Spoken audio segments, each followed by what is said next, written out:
Hello my friends, welcome to Breakfast with Sergio. In today's episode I want to talk to you about how to protect your images in social media.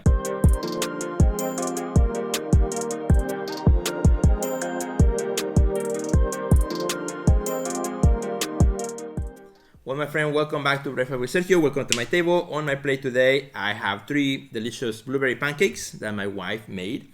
I have also papaya chopped in small pieces with honey and chia seeds on top. And for my drink this morning, instead of having my regular official Breakfast with Sergio cup, I have an iced Nutella latte that I got from the store. Super good. Well, my friend, let me talk to you today really quickly about how to protect your art in social media from people taking it and using it for something else, which is a problem that I see increasing. It's a problem that I see more and more around the world, and particularly just last week. 2 different artists from 2 opposite sides of the world messaged me and said, Sergio, somebody has taken my image. And in one of the cases, which is the worst one, one of the cases, this person's art was literally taken exact as is and was used to create bags and merchandise, other type of merchandise like pillows and note cards and who knows what else. And they were selling it in a different part of the world. So she's right now in the process of figuring out who is manufacturing these products, and because the person who sells it is not necessarily the person who is making, the merchandise. They can just probably getting it from another manufacturer, things like that. So it becomes increasingly difficult to chase down, who is doing this thing. So some of the things that you can do to help out. Now, of course, the only 100% way to protect yourself is never to share your art in social media, right? However, we are all in social media and we're trying to promote our work and we're trying to, create an audience for our work and so on. And that is a great thing. So if you're worried about your art being taken, and particularly those of you who do more graphic art, minimal art, things that are easy to just grab and reproduce. I mean, some things are not easy to reproduce. If it's a sculpture, sometimes it's not easy to reproduce.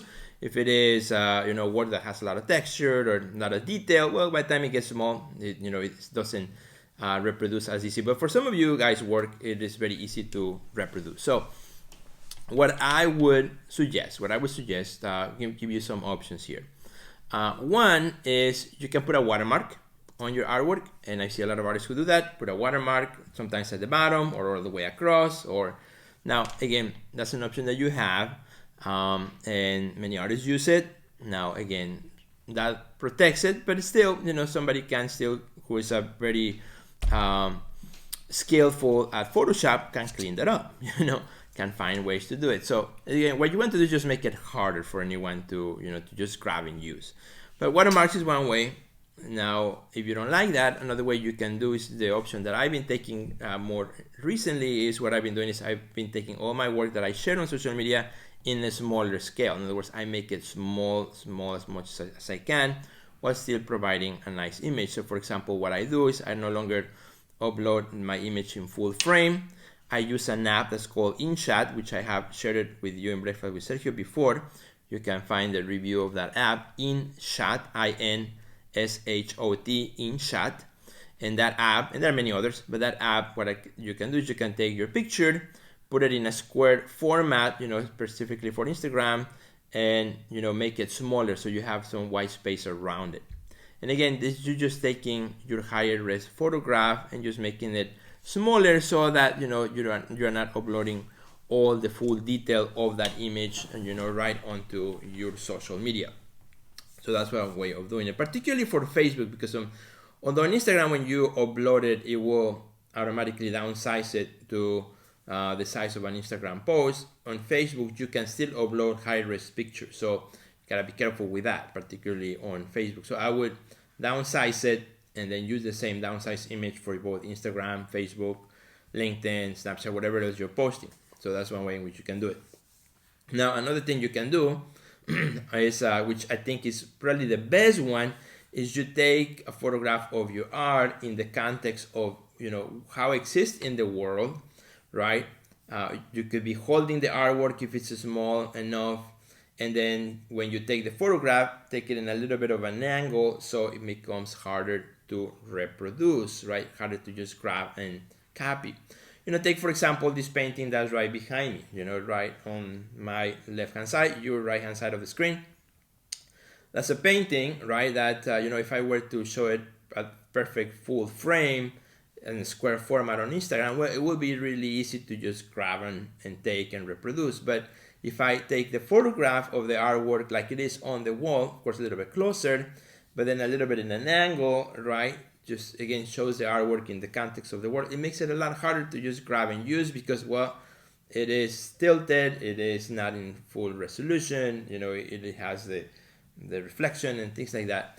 So again, it just makes it more difficult, right? Again, the only 100% way to protect your art is not to share it. But unfortunately, as we share online, because we want to promote our work, you just gotta take those precautions. So that's one way of doing it. I've seen a lot of artists, for example, what they do is if this is small work, they hold it in their hands, again, and they show some of the outside of the artwork again, so it's not full frame, beautiful photograph, high-res picture that they're posting, right? So finding ways to do that. I've seen the others, for example, if it's on an easel, they just move back so they show the artwork in the easel, and a little bit, you can see a little bit of the studio, or on a table, they might put a couple brushes on top of it or things like that, do a little bit of a setup again, so again, the image is not just drag and use, and again, makes it a little bit more difficult. And actually, I think they look really nice because it gives a context of how the artwork looks in the world.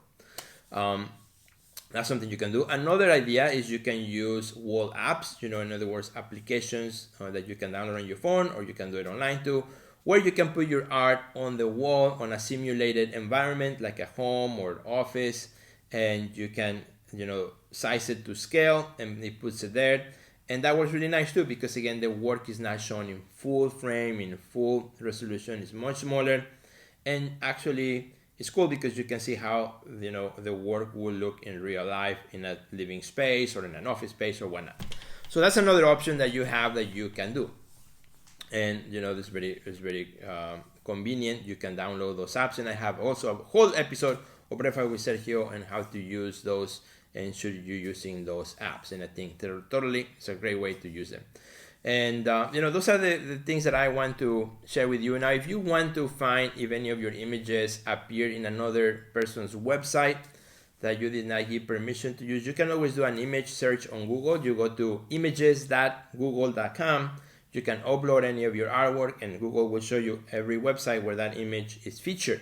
So, and again, it's another way to kind of check if there's any online store, that may have your image somewhere that you have no idea about. So, just to be cautious, my friend. I'm not here to scare you. I mean, it's kind of like the game you play when you join social media and when you're trying to get your work out there. And again, that's something that I am fully aware of when I post my art. It's a game I'm willing to play, and it's a risk I'm willing to take when I share my art. So I just take some of these precautions myself, and I take them seriously.